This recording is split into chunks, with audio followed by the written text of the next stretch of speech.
பல பேர் நம்முடைய தாத்தா பேர் நமக்கு தெரியும், தாத்தாவுடைய அப்பா பேர் நமக்கு தெரியாது. சரி, தாத்தா ஃப்ரெண்ட்ஸ் பேர் தெரியுமா? தாத்தாவோட எத்தனை பேர் பிறந்தாங்கன்னு தெரியுமா? பல பேருக்கு தெரியாது. ஆனா பாரதிய தெரியுமா? 1882 பிறந்தான். தெரியுது நமக்கு. அது எப்படி நமக்கு தெரியுது?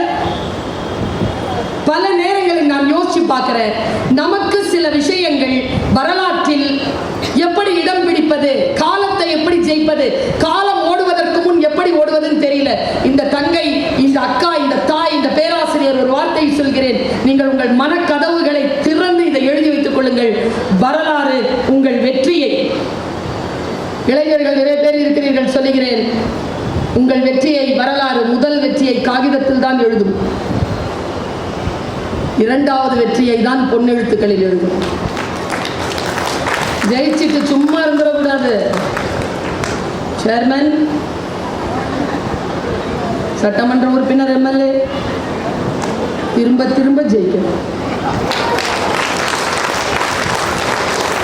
திரும்ப ஜெயிச்சாதான் வரலாற்று ஏடுகள் அதுதான் 5 முறை அப்படின்னு சொல்றோம்ல, சும்மாவா? அதனால்தான் சாதாரணமானவர்களை விட சாதனையாளர்கள் ஏன் மிகப்பெரியதாக இருக்கிறார்கள் என்றால், ஒன்றை அவர்கள் தக்க வைத்துக் கொள்கிறார்கள். காலத்தை தக்க வைத்துக் கொள்வதற்கான வழியை நான் சொல்லிக் கொண்டிருக்கிறேன்.